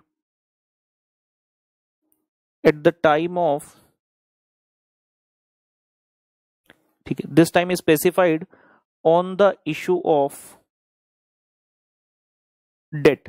मतलब अगर आपने रिडीमेबल डेट इशू किया तो इशू के समय ही जो ये टाइम है रिडेम्पशन का उसे स्पेसिफाई कर दिया जाता है। तो हम क्या कह रहे हैं ये देखते हैं। ये क्या है, याद है ना, ये क्या था, ये था आज, मतलब टुडे, मतलब प्रेजेंट। ये हैं various years, year 1, year 2, year 3, so on up to N. जब हमने इररिडीमेबल किया हमने कहा था इट इज नॉट डिफाइंड, लेकिन यस यहां पे ये डिफाइन है, it is predefined, not defined नहीं, प्री डिफाइंड। मतलब जब इशू किया उसी वक्त डिफाइन कर दिया कि ये कितना होगा। आज की डेट में हमारे पास क्या पैसा आया होगा, आज की डेट में अपने पास पैसा आया होगा नेट प्रोसीड्स का, तो यहां हुआ प्लस नेट प्रोसीड्स, यहां क्या गया इंटरेस्ट, यहां क्या गया इंटरेस्ट, यहां क्या गया इंटरेस्ट। लेकिन साथ में यहां पर एक और चीज गई, आरवी। आरवी बोले तो रिडेम्पशन वैल्यू। जब इररिडीमेबल कर रहे थे वहां पर ये चीज नहीं थी। फर्क समझिए दोनों में, बिल्कुल टेंशन नहीं, आसान पॉइंट है, सिर्फ समझने पर ध्यान दीजिए। आपने आज की डेट में नेट प्रोसीड लिया, ये इररिडीमेबल भी था। आपने 1 साल से स्टार्ट करते हुए हर साल इंटरेस्ट दिया, वो वहां भी था, वो यहां भी है। यहां एक्स्ट्रा पॉइंट क्या है? Redemption value. मान लीजिए मैं कहता हूं आपने रेज किया था फॉर एग्जाम्पल 100 रुपए, आपने रेज किया था 100 रुपए और आप वापिस कर रहे हो एट द एंड 110 रुपए, तो आप एक्स्ट्रा कितना दे रहे हो? 10 रुपए। लेकिन इस 10 रुपए को एज इट इज कंसीडर नहीं कर लेना, ये पूरी लाइफ का है, ये पूरी लाइफ का है। और मैंने क्या सिखाया था, जब भी कॉस्ट निकलती है वो निकलती है 1 साल की, पर एनम की। आप जब इंटरेस्ट देते हो, ये इंटरेस्ट कितने समय का है? 1 साल का। तो मुझे ये जो एक्स्ट्रा पेमेंट गई 110 माइनस 100 की, इसे भी मुझे क्या करना है? 1 साल पर लेकर आना है। तो मैं क्या कहूंगा यार, मेरी एक्स्ट्रा कॉस्ट कितनी हुई? 110 माइनस 100, कितने साल की लाइफ है? एज्यूम कर लेते हैं 5 साल की है। तो 5 साल की है तो 10 डिवाइड बाय 5 कितना हो गया जी? 2 रुपए पर एनम हो गया। तो हम क्या कहेंगे यार, एक तो इंटरेस्ट पर एनम देते हो और दूसरा ये 2 रुपए की कॉस्ट आपको एक्स्ट्रा पड़ रही है। इन दोनों को ऐड करके फॉर्मूला बना लीजिए। समझ में आई मेरी बात? देखिए इसको वापस से आराम से लिखते हैं। अभी पहले सिर्फ फॉर्मूला, इतना पोर्शन समझने पर जोर दीजिए, मेन फॉर्मूला बना लेंगे। हम क्या कह रहे हैं यहां पर, in this case redemption value is also being paid. जब पैसा आता है तो उसको प्लस से रिप्रेजेंट करते हैं, जाता है तो माइनस से। ये पूरे पूरे फाइनेंशियल मैनेजमेंट में ये चीज मेरी सेम चलेगी, जिसे आपको समझना है। जब मैं लिखता हूं +100 मतलब आया कंपनी के पास, -110 मतलब कंपनी से गया। अब कोई बच्चा कहेगा सर हमें क्या पता कंपनी के पास आया कि इन्वेस्टर के पास आया, किससे गया, कंपनी से कि इन्वेस्टर से। हमेशा कंपनी के व्यू पॉइंट से सोचना, जब तक कि मैं स्पेसिफिकली ना बोलूं कि ये इन्वेस्टर के व्यू पॉइंट से करना है, हमेशा बिजनेस के पॉइंट ऑफ व्यू से। तो आज की डेट में जब हमने डिबेंचर को इशू किया, बिजनेस के पास पैसा आया +100, जब 5 साल के बाद या n नंबर ऑफ ईयर के बाद वापिस करूंगा तो माइनस जा रहा है पैसा, किससे? बिजनेस से, तो माइनस साथ में लगाया। तो हम कह रहे हैं 2 टाइप की कॉस्ट हो गई यहां पर, 2 टाइप की कॉस्ट हो गई।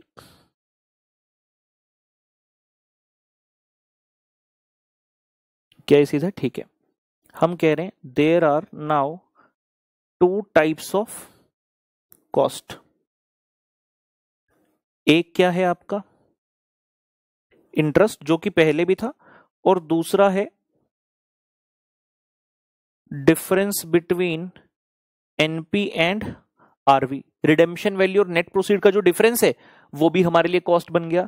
लेकिन बात समझने की कि ये है कि इंटरेस्ट जो होता है वो पर एनम है, और इसको आप पर एनम कैसे बनाओगे? आप कहोगे RV minus NP divide by N. हम कहेंगे रिडेम्पशन वैल्यू में से नेट प्रोसीड माइनस कीजिए, डिवाइड कर दिए एन से। एन क्या था? लाइफ। ऐसा करने से ये क्या होगा? ऐसा करने से ये वाली जो कॉस्ट है मेरे पास आ जाएगी पर एनम बेसिस पर, कि ये तो पूरी लाइफ की होगी। आरवी माइनस एनपी तो पूरी लाइफ की कॉस्ट रिप्रेजेंट कर रहा है, लेकिन जैसे उसको डिवाइड बाय एन करूंगा, एन का मतलब लाइफ, अभी लिखेंगे सब कुछ, डोंट वरी। तो ऐसा करने से मेरे पास ये वैल्यू पर एनम आ जाएगी। तो हम क्या करेंगे, फाइनली इन दोनों को ऐड करेंगे और अपनी कॉस्ट को निकाल लेंगे। हमने एक तरह से क्या किया, हम न्यूमरेटर में क्या ले रहे हैं? Average cost. हम न्यूमरेटर में क्या ले रहे हैं? Average cost. मतलब एवरेज कॉस्ट का मतलब एक इंटरेस्ट, और दूसरा हमने इसका क्या किया? एवरेज निकाल लिया कि 110 वापस कर रहे हो, लिया था 100 डिवाइड बाय 5, तो ऑन एन एवरेज हमने कर लिया। जब न्यूमरेटर में एवरेज ले रहे हो तो हम डिनोमिनेटर में भी एवरेज लेंगे। जब तक हमारे पास सिर्फ ये वाली वैल्यू थी, हम डिनोमिनेटर में 100 रुपए ले लेते थे, लेकिन आज मेरे पास एक 110 भी है। जैसे होता है ना ट्रेडिंग अकाउंट में ओपनिंग स्टॉक, क्लोजिंग स्टॉक, तो यहां पर हमारे पास ओपनिंग वैल्यू, क्लोजिंग वैल्यू, हम क्या करेंगे? इसका एवरेज लेंगे, opening plus closing upon 2 denominator में, तब जाकर हमारा फॉर्मूला कंप्लीट होगा। देखते हैं यहां पर कुछ मुझे स्पेशल लिखवाने की आवश्यकता है? नहीं है, ठीक है। इतनी बात समझ में आ गई, ठीक है ना? ये हमने क्या बोला, ये जो एनपी है,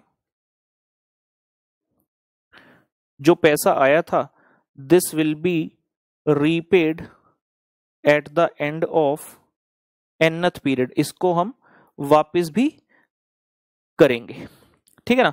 चलिए आराम से अब फॉर्मूला बनाते हैं। फॉर्मूला में 2 चीजें आ गई, एक है आई और दूसरा है RV minus NP upon N. Formula लिखने से पहले चलो समझा ही देता हूं, पहले पूरी चीज समझ लेते हैं। यहां पे ना 2 स्कूल ऑफ थॉट चलते हैं।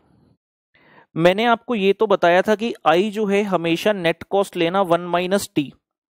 जब यहां आए ना, when we come at this particular junction, RV minus NP upon N पर। तो एक स्कूल ऑफ थॉट क्या बोलता है, RV minus NP upon N, जो किया आपने 1 साल का खर्चा आ गया, इसको भी कर लो इंटू 1 माइनस टी। मतलब एक स्कूल ऑफ थॉट ये कहता है कि आपको इसके ऊपर भी टैक्स सेविंग मिलेगी। आपका बेसिकली जो हर साल का खर्चा हो गया आप अमोर्टाइज करोगे, पीएनएल के अंदर डालोगे, जैसे ही पीएनएल में डालोगे इनकम कम हुई तो आपका टैक्स का सेविंग हो गया। एक स्कूल ऑफ थॉट ये कहता है, लेकिन दूसरा स्कूल ऑफ थॉट क्या बोलता है, RV minus NP upon N, बस इतनी सी बात, वो 1 माइनस टी को कंसीडर करते ही नहीं है। वो कहते नहीं इसके ऊपर टैक्स सेविंग नहीं लेनी।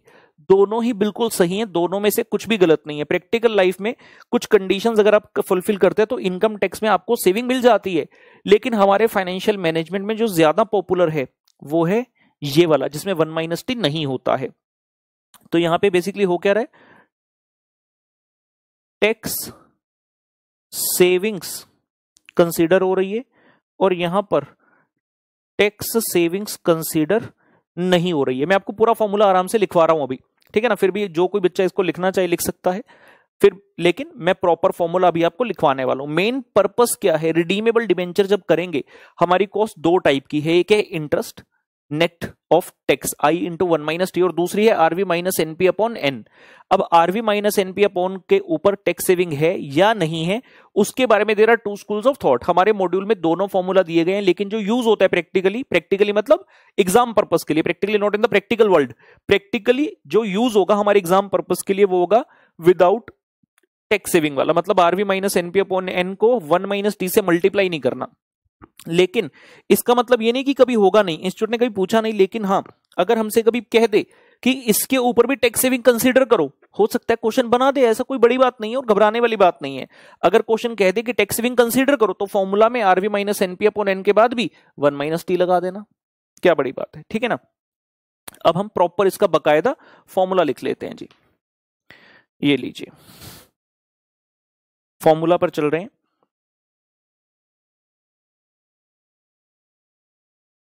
मोर पॉपुलर मेथड,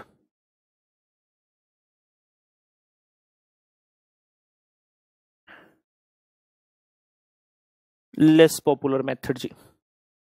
मोर पॉपुलर मेथड कौन सा है, only interest is allowed in P&L account for tax purpose, only interest is allowed in P&L account for tax purpose। और लेस पॉपुलर मेथड में लिखिए interest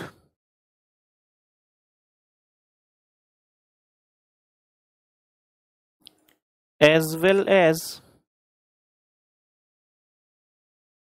difference between RV and NP, interest as well as difference between RV and NP is allowed in P&L account for tax purpose। तो accordingly जो formula बनेगा KD is equal to I into 1 minus T तो था ही, साथ में अभी हमने क्या सीखा जो मैंने आपको पिछले पेज पर सिखाया, RV minus NP divide by N, ये हो गया extra, and whole divide by. पहले क्या करते थे, अगर इररिडीमेबल तो डिनोमिनेटर में सिर्फ नेट प्रोसीड ले लेते थे, लेकिन यहां पर हमारे पास ओपनिंग क्लोजिंग की तरह दो वैल्यूज हैं, तो हम इसका भी एवरेज लेंगे, RV plus NP divide by 2 multiply by 100। ये आपका हो गया, जहां पर आप सिर्फ इंटरेस्ट के साथ टैक्स सेविंग कंसीडर कर रहे हैं, मोर पॉपुलर मेथड। जब हम जाएंगे लेस पॉपुलर मेथड में, when we go to the less popular method, KD is equal to I into 1 minus T plus RV minus NP upon N, ये भी हो रहा है 1 माइनस टी से मल्टीप्लाई, होल डिवाइडेड बाय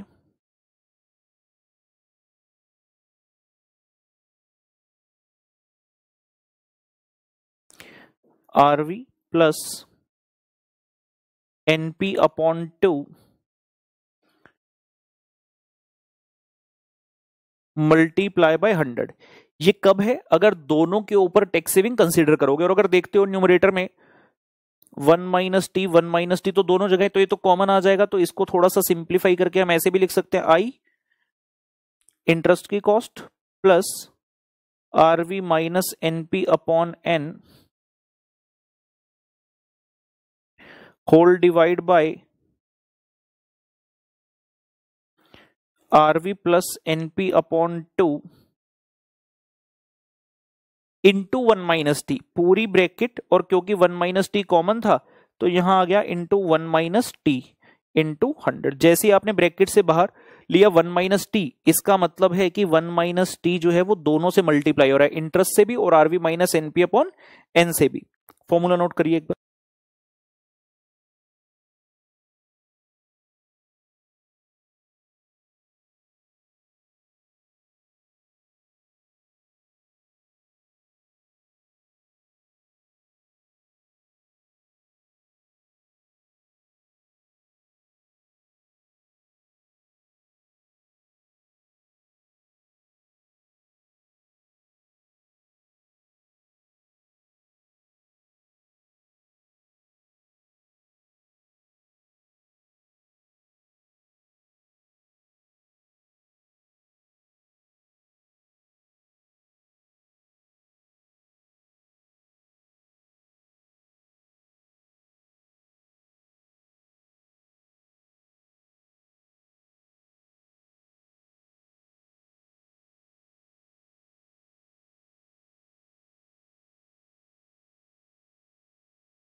चलिए जी, ये formula हमने लिख लिया, समझ में आ गई। अब इनके वेरिएबल्स की बात स्टार्ट होती है। आई का मतलब क्या है, टी का मतलब क्या है, आरवी, एन और एनपी।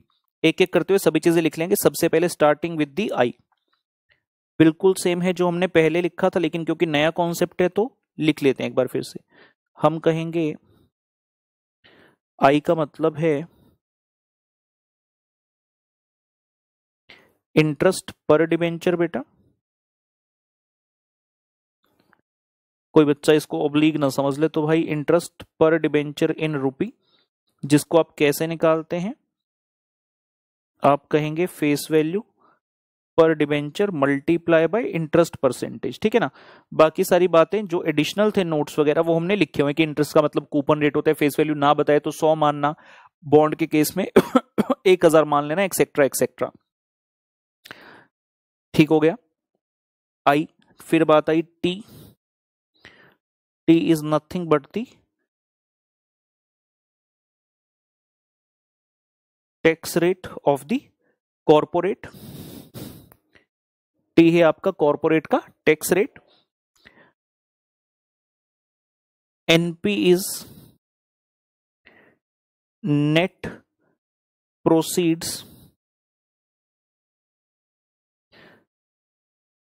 पर डिबेंचर इन रूपी। एनपी इज नेट प्रोसीड्स पर डिबेंचर इन रूपी। इसको ऐसे लिख दे सेम, ये ठीक है, चलो कोई बात नहीं, हम इसको लिख देते हैं फेस वैल्यू पर डिबेंचर। अगर प्रीमियम ऑन इशू है प्लस कर दीजिए, डिस्काउंट ऑन इशू है तो माइनस कर दीजिए। ऐसा करने से आपके पास आ जाएगा इशू प्राइस पर डिबेंचर। ऐसा करने से आपके पास आ जाएगा इशू प्राइस पर डिबेंचर। इसमें से माइनस कर दीजिए फ्लोटेशन कॉस्ट, माइनस कर दीजिए flotation cost oblique cost of issue जिसको बोलते हैं पर डिबेंचर। तो ये आपके पास आ गया फाइनली नेट प्रोसीड्स।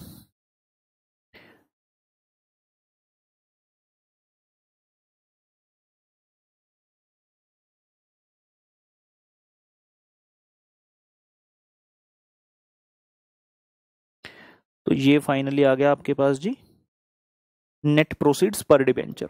सेम है बिल्कुल जैसे किया था पहले। बात आई एन की। एन का मतलब क्या है, लाइफ ऑफ डिबेंचर। एन क्या है, लाइफ ऑफ डिबेंचर। ये तो क्वेश्चन आपको बताएगा, अगर नहीं बताया मतलब क्वेश्चन इररिडीमेबल डेट का है। Life of debenture in years, मतलब कितने साल के डिबेंचर हैं, कितने साल बाद आपको उनको रीपे करना है। And means life of debenture in years. एक वेरिएबल हमारा बच गया जिसका नाम है आरवी। आरवी का मतलब क्या है? रिडेम्पशन वैल्यू पर डिबेंचर। लिखेंगे जी आरवी मींस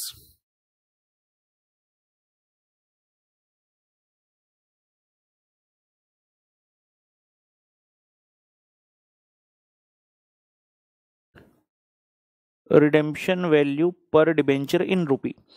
इसमें दो ही केस बन सकते हैं, या तो रिडेम्पशन वैल्यू पार पर हो जाएगी, मतलब आपने 100 रुपए की फेस वैल्यू का इशू किया, 100 रुपए का ही रिडीम कर दिया। ध्यान से सुनो मेरी बात जो मैं कह रहा हूं, रिडेम्पशन के लिए दो ही ऑप्शन है, या तो फेस वैल्यू या फिर प्रीमियम। डिस्काउंट पर रिडेम्पशन नहीं होगा भाई। बच्चा सोच रहे सर इशू जब हो सकता है पार प्रीमियम डिस्काउंट पर, तो रिडेम्पशन काहे नहीं? बेटा आज एज अ कंपनी मैंने लोगों को बोला 100 रुपए का डिबेंचर है ले लो, 10 साल के बाद मैं तुम्हें पैसे वापस कर दूंगा। पूछे कितना? मैंने कहा 90 रुपए दूंगा। कोई लगाएगा मेरी कंपनी पैसे? नहीं। तो रिडेम्पशन या तो फेस वैल्यू या एट प्रीमियम, पार पर नहीं होगी। आपने 100 लिया, आप उसके बदले 110 दे सकते हो, लेकिन 90 नहीं दे सकते। ठीक है ना? लिखेंगे इसके बारे में। इसके लिए दो चीजें हो सकती हैं, वन इज फेस वैल्यू प्रति debenture, one is face value पर डिबेंचर। ये कब होगा? लिख देते हैं if redeemable at par, if redeemable at par, या फिर हो सकता है फेस वैल्यू पर debenture plus premium on redemption. ध्यान रहे ये प्रीमियम इशू वाला नहीं है, this is the premium on redemption. ये वाला कब चलेगा? If redemption is at premium, if redeemable at premium.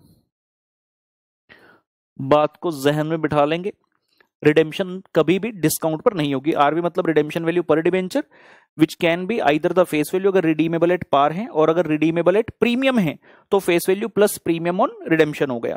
Silent cases में एज्यूम करेंगे एट पार वाला।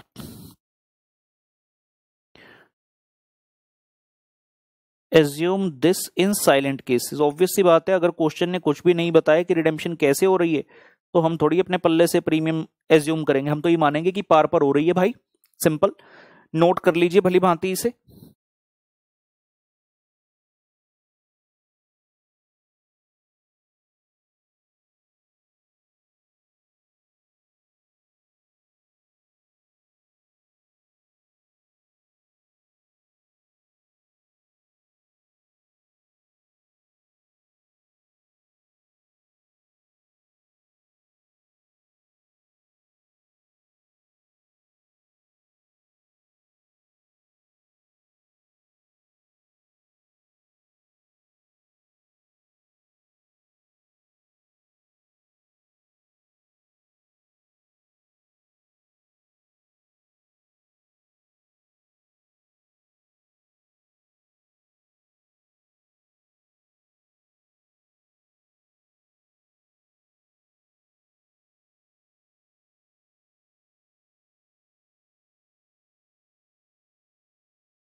चलिए जी, उम्मीद करते हैं नोट कर लिया आपने ये सारी चीजें।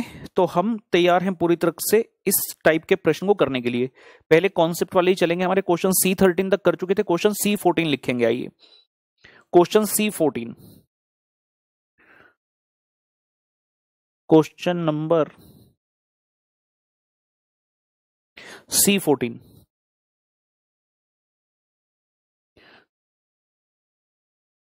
लड्डू लिमिटेड इशूड, लड्डू limited issued 10% rupee 40 lakh debentures of rupee 100 each, 10% rupee 40 lakh debenture of rupee 100 each, full stop. Tax rate is 40%. Debentures are redeemable at par. Debentures are redeemable at par, full stop. Find KD if life of debentures, find KD if life of debentures is 10 years. ये लीजिए जी, प्रश्न ਤੁਹਾਡੇ सामने हैगा काके। बच्चे कह रहे सर ये तो पढ़ाई स्टार्ट होगी, तो पढ़ाई तो स्टार्ट हो रही थी, आपको क्या लगा था सिर्फ मजे करेंगे? सिर्फ मजे तो नहीं होंगे यार, पढ़ना तो पड़ेगा, पढ़ना तो पड़ेगा। हाँ, बीच बीच में करते रहेंगे मजे, लेकिन पढ़ाई सबसे सर्वोपरि है। ये लीजिए जी, सॉल्यूशन शब्द लिख देते हैं और फिर क्वेश्चन को जरा रीड कर लेते हैं। लड्डू लिमिटेड ने इशू के 10% वाले यानी कि कूपन रेट है 10% रुपी 40 लाख डिबेंचर, अमाउंट से कुछ नहीं लेना देना। फेस वैल्यू बताओ, 100 रुपए ईच बता दी। टैक्स रेट है 40% के अंदर, debentures are redeemable at par, मतलब रिडेम्पशन वैल्यू तो 100 रुपए ही है। Find KD if life of debentures is 10 year. जैसे उसने बोला 10 ईयर्स, मतलब रिडीमेबल वाला केस है, रिडीमेबल वाला केस है, तो इसमें वो वाला फॉर्मूला लगेगा जो हमने अभी सीखा। और हम ICAI यूजेस दिस, यहां पे लिख दें एक बार, ICAI मोर पॉपुलर मेथड में लिख दें।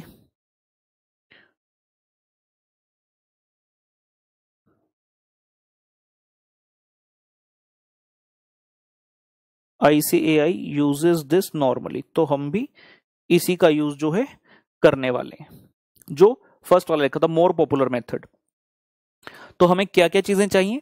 सबसे पहले चाहिए पुत्र I इज इक्वल टू 100 रुपए दी फेस वैल्यू, 10% का इंटरेस्ट है, ये हो गया जी 10 रुपए। उस तो बाद आया T, कितना है 40% मींस 0.40। और क्या चाहिए N, लाइफ कितनी है उसने बोला 10 ईयर्स। नेट प्रोसीड्स की बात करें, कुछ भी किसी प्रकार का प्रीमियम डिस्काउंट फ्लोटेशन कॉस्ट नहीं है, तो फेस वैल्यू पर डिबेंचर ही आ गई सेम, यानी कि 100 रुपए। आरवी रिडेम्पशन वैल्यू, तो उसने खुद ही बोल दिया debentures are redeemable at par, par मतलब फेस वैल्यू पर डिबेंचर, तो ये भी कितना है 100 रुपए जी। ये भी कितना है 100 रुपए। तो ये तो आसान हो गया, फॉर्मूला लगा लेंगे हम, KD is equal to I into 1 minus T plus RV minus NP upon N whole divide by RV plus NP upon 2 multiply by 100।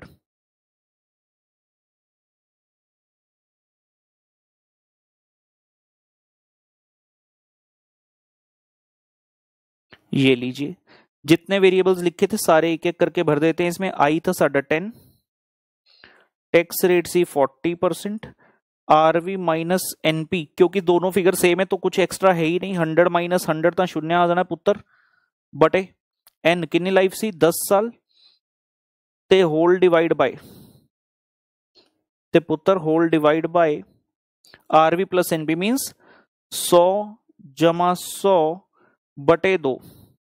जब ओपनिंग और क्लोजिंग फिगर सेम है तो ये भी सेम आ जाएगा, डिवाइड बाय 2 मल्टीप्लाई बाय 100। थोड़ा simplify करेंगे, 10 into 1 minus 0.4 हो गया 6, ए हो गया 0, ते बटे विच की है 100, 100 जमा 100 बटे 2 200 बटे 2 100 इंटू 100, तो ये उत्तर आपका आ गया जी 6%। ये उत्तर आ गया जी अपना 6%। अगर आप इस क्वेश्चन को इररिडीमेबल वाले फॉर्मूला से भी करते तो भी आंसर सेम आता। रीजन, एनपी और आरवी सेम है, जो एक्स्ट्रा इंपैक्ट आना था अगर आप इसको देखते हैं तो 0 आ गया, यही तो एक्स्ट्रा था।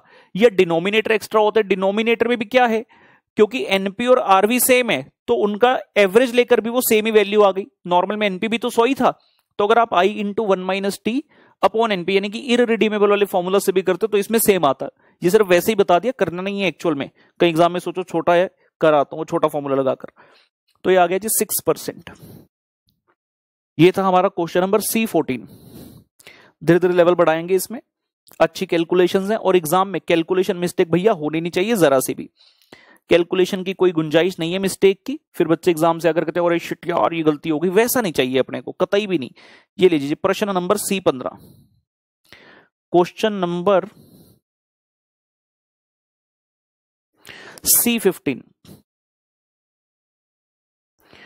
Same as question C14 except except that debentures are issued at except that debentures are issued at 10% discount.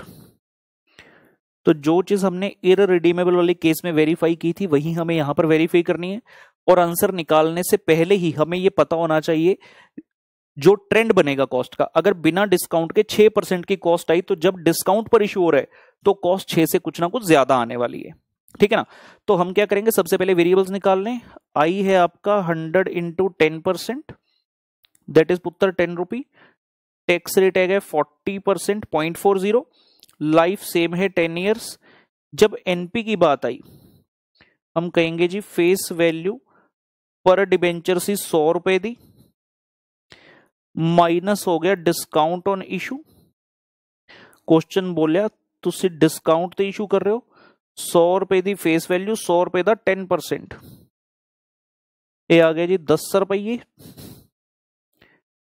तो ए वैल्यू आ गई जी 100 माइनस 10, 90 रुपये। कोई फ्लोटेशन कॉस्ट वगैरह नहीं है इसलिए इंपैक्ट नहीं आया। और जब बात करेंगे रिडेम्पशन वैल्यू की, यहां पर एक इंपॉर्टेंट पॉइंट आता है। अब तक कुछ बच्चों को यह लग रहा होगा कि अगर साइलेंट केस हो ना, जितना एनपी उतना आरवी। नहीं, ये देखिए मैंने क्लियरली क्या लिखा है, face value, the word is face value. अगर रिडीमेबल एट पार है या साइलेंट केस है तो फेस वैल्यू मानना। Face value doesn't mean the NP. इस क्वेश्चन में आपका एनपी कितना है 90 रुपए, जबकि फेस वैल्यू कितना 100 रुपए। आपने जब रिडेम्पशन वैल्यू लेना 90 नहीं मानना, face value. Redemption value is the face value. अच्छा, वैसे तो हमने कहा ये पिछले क्वेश्चन का कंटिन्यूएशन है, तो उसमें हमने लिखा ही था रिडीमेबल एट पार। पार का मतलब फेस वैल्यू, लेकिन अगर हाँ साइलेंट भी होता तब भी हम यही करते। तो फॉर्मूला लगा देंगे जी, KD is equal to, formula लिखना है पहले I into 1 minus T plus RV minus NP upon N whole divided by RV plus NP upon 2 multiply by 100। ये लीजिए। So when we solve this, साडा आई हैगा 10, टी हैगा पुत्र 0.4, RV हैगी है 100 रुपए रिडेम्पशन वैल्यू, नेट प्रोसीड में आया 90 रुपी।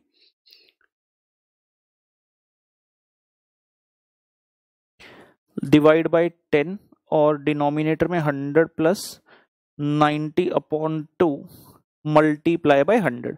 तो थोड़ा थोड़ा सिंप्लीफाई कर लें। 10 इंटू 1 माइनस 0.46, 100 माइनस 90 10, 10 बाई 10 1 ते पुत्र होल डिवाइड बाय 190 बटे 2, 2 निम्मी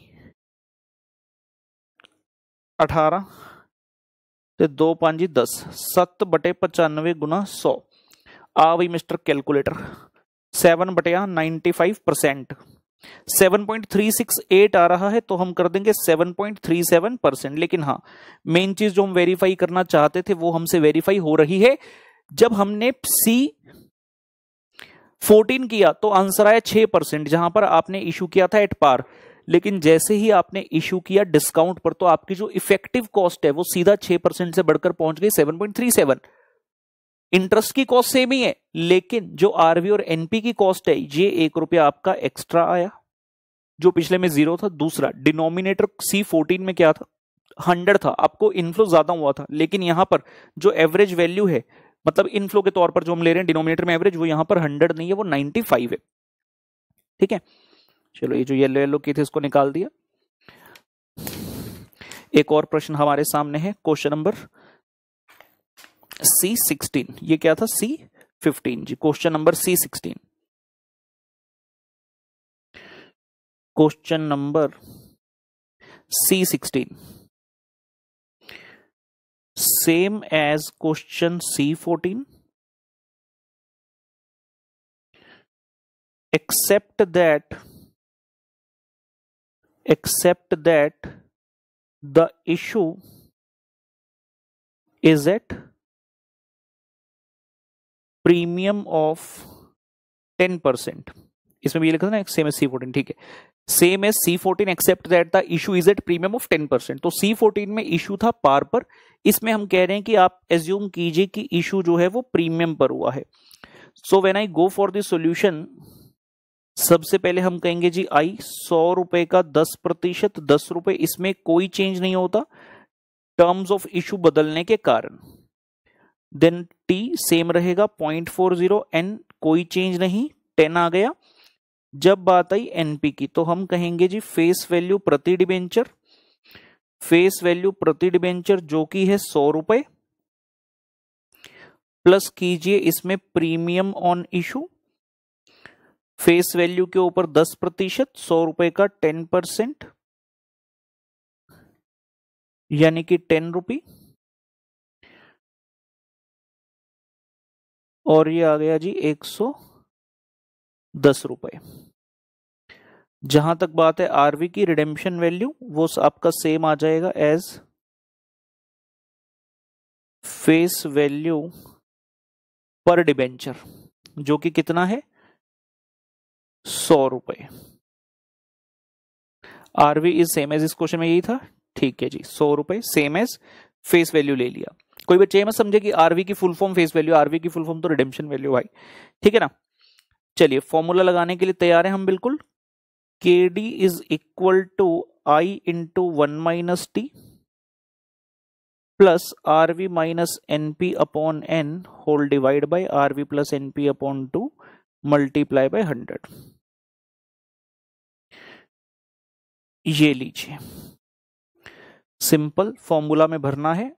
आई है 10, टैक्स है 40%, आर वी 100, इंपॉर्टेंट, एनपी 110। इस बार माहौल बदल गया तो जज्बात बदल गए। पिछले क्वेश्चन में क्या था 110 माइनस 100 था, आरवी थी 110, नहीं आरवी थी सॉरी 100, एनपी था 90, मतलब पॉजिटिव में जा रहा था। लेकिन यहां पर आरवी कम है, एनपी ज्यादा है, डिवाइड बाय लाइफ आएगा,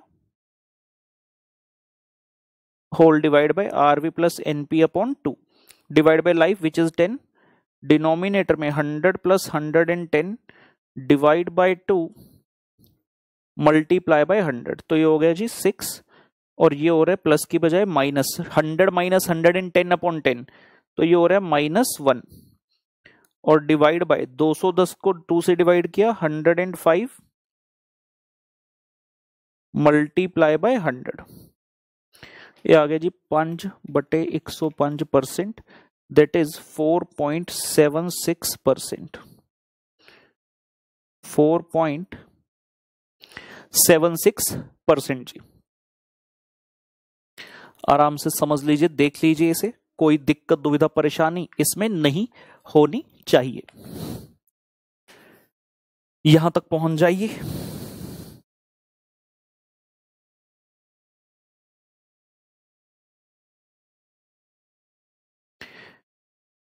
क्वेश्चन इससे संबंधित 2 और करना है, लेकिन हम ज्यादा बर्डनाइज नहीं करना चाहते। यहां तक हमने मेन क्या सीख लिया, सेम चीज जो इररिडीमेबल में थी वो रिडीमेबल में कैरी ऑन हो गई।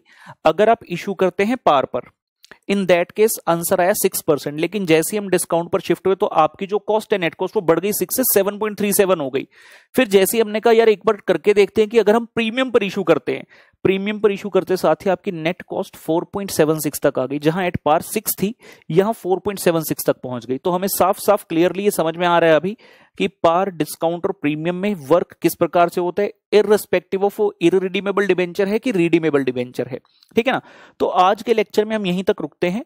आपको होम पजल से एक प्रश्न दिया गया है, प्रश्न नंबर 1, वो क्वेश्चन आप जरूर कर लेंगे। शुरू के लेक्चर है, मैं ज्यादा बर्डनाइज नहीं करना चाहता कि हमें एफएम से डरना नहीं है, हमें एफएम से प्यार करना है, और किस सब्जेक्ट से प्यार करने के लिए बहुत जरूरी है कि हम उसके साथ जो है कदम से कदम मिलाकर चलें और उसके प्रति अपने दिल में जगह बनाएं।